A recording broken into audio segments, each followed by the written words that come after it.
You know I'm always going to be honest with you. Now, despite what you might think, honesty is not a good thing if you're trying to grow a YouTube channel, because brands don't want to work with you if you're honest generally. Anyway, I've been seeing a lot of reviews about Fesley guitars, including this one, and including from friends of mine. So I reached out to Fesley, asked if they would send me this FLP350, and the truth is, I don't...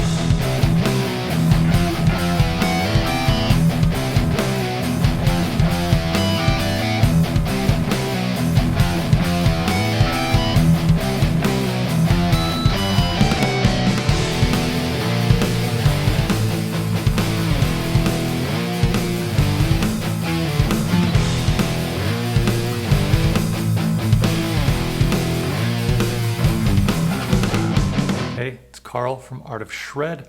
Welcome back to the channel. So let's talk about the Fesley FLP350. As you heard in that intro track, it does get that metal crunch tone right. Now first off, thanks to Fesley for sending this guitar out to me. You might think when a brand sends a guitar out for review, they cherry pick and send an immaculate, well set up guitar. I can assure you that they didn't cherry pick this one. You'll see why I can assure you that they didn't cherry pick this guitar. It's a bit of a doozy, so stick around. Before we get into any of that, I do want to say, although Fesley sent me this guitar, they didn't tell me what to say. They didn't review this video before it went live.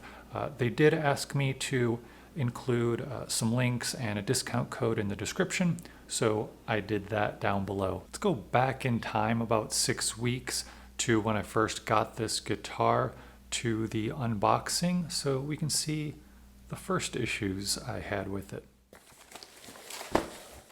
Strap, cable, Allen wrench, and an instruction manual. It does come with a case.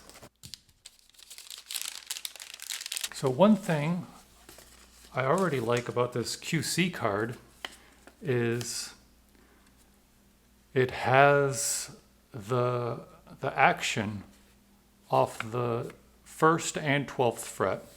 Give this thing a once over. So before I plug it in, need to see what those frets are like.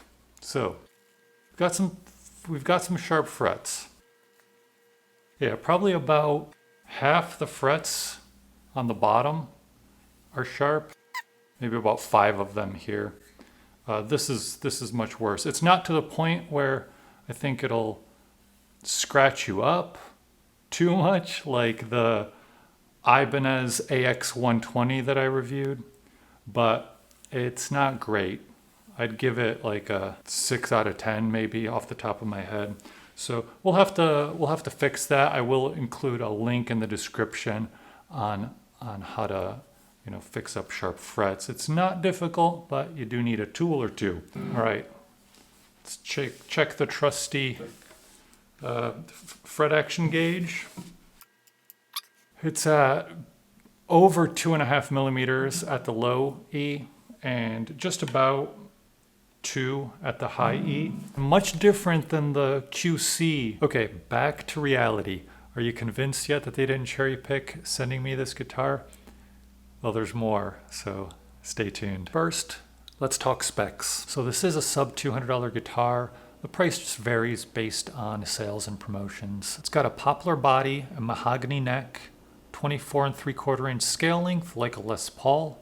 The neck finish is satiny smooth and it's comfortable. Not exactly chunky, but not thin either. 22 frets on the Techwood fretboard, which I'm assuming is some kind of rich light kind of engineered wood material. 2 humbuckers, 3-way pickup switch, 2 volume knobs, 1 tone knob. It's got a belly carve, Fesley branded tuners, made in China. And it weighs 7.1 pounds, so it's pretty light. Now before I get into dislikes, let's talk about what I like about the Fesley FLP350. The pickups. Budget guitars have really come a long way with pickups. Oftentimes they are lacking in some frequency response or clarity, but I like these pickups. They sound good clean.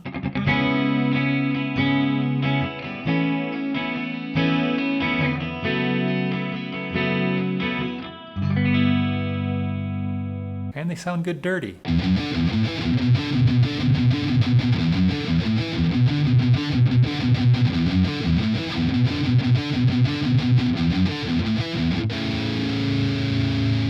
So no complaints there. For a metal and rock guitar, it'll give you the tones that you want. The matte finish. Now you know looks are not a high priority for me for a guitar. I care much more about how it plays, how it sounds. Looks are the last thing I really care about, although of course I do like a beautiful looking guitar. Now as you can see, I chose the all black with black hardware. I heard another reviewer state that nobody likes all black guitars and they're not common, and I don't understand that at all. Sure, they're not incredibly common, but for what this guitar is best for, rock and metal, I think it looks great. And I also like to see uncommon options in budget guitars. Anyway, I like the black matte finish. The binding looks nice. Black hardware and pickup covers look nice, except for the Fesley logo. We used to call this look, but that won't get through the sensors. The inlays. Again, I love a budget guitar that has, something unique about it. And instead of going with regular dot inlays, they went with these cool circles. I am indifferent about a few things. The guitar comes with a decent gig bag, a cord, a strap, an Allen wrench, and an instruction manual. The gig bag is a step up from a dust cover. It's not super protective, but it has some padding. The nylon strap is just okay, and the cord is a cheap cord, but it's also fine. The Allen wrench and instructions are nice. It does have some kind of beginner type instructions for setting up a guitar, which I think is cool. As I usually say with budget guitars, I'd much prefer no accessories and just work on the bones and everything else more, but I also understand that these guitars are targeted towards beginners, kind of a first guitar, and accessories might be important to, a beginner. And, we need to keep that in mind, that for the non-beginners or people who like to mod, things like that, although a lot of us purchase guitars like this, we aren't the target market. Okay, finally, I won't leave you hanging any longer. Let's talk about the dislikes. A lot of other reviewers mention this, and I agree. I don't like that Fesley logo at the 12th fret. It's such a missed opportunity for a unique, cool inlay. And even just doing the 2 circles like they have on the rest of the fretboard, I think would look a lot better. I understand they want to brand the brand, but you also don't want to turn people away.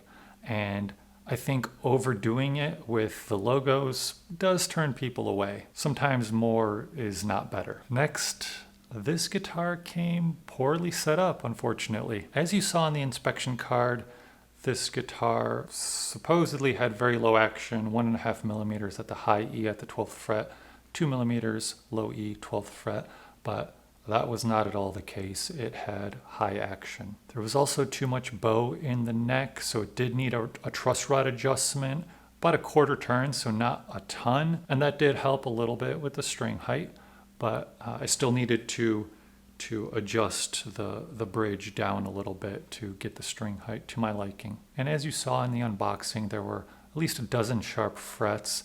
Not bad enough to, cut my hand when playing, but bad enough to be annoying, so of course I fixed that. But the biggest problem, and how I know it's not a cherry-picked guitar, and it was just sent directly from the factory as it would be for any other customer, is there were multiple high frets up and down the fretboard, causing fret buzz throughout. Those other issues, easy to deal with, generally.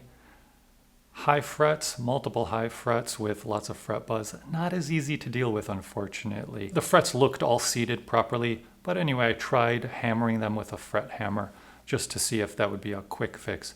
That didn't do it. So the guitar needed a full fret level, crown, and polish. It's about 1 to 2 hours of work. Now, based on everybody I've spoken to and the reviews I've watched, this isn't common, but that was my experience. Is that a deal breaker? Well, that's up to you. If you recall, my Squier Classic 550s Telecaster also needed a fret level, And after setting it up, I love this guitar. So it's not necessarily a deal breaker for me when a guitar needs a fret level, but that's only because I have the tools and know how to fix that. So my final thoughts on the Fesley FLP350. So if you get one without the fret issues, I think this is a great budget guitar.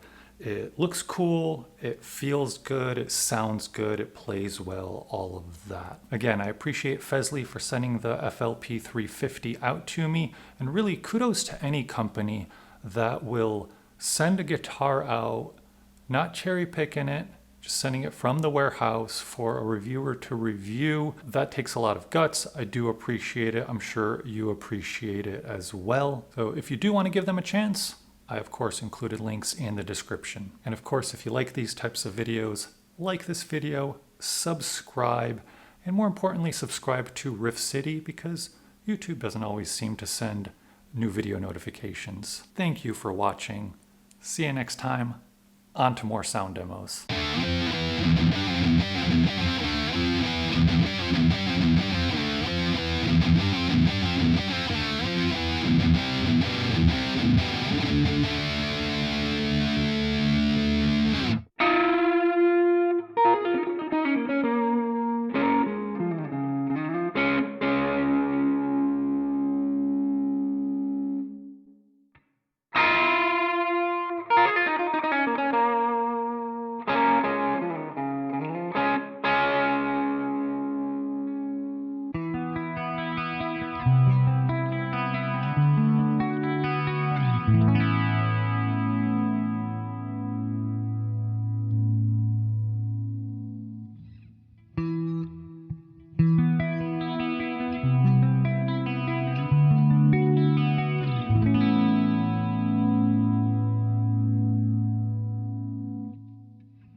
Thank you for watching until the end.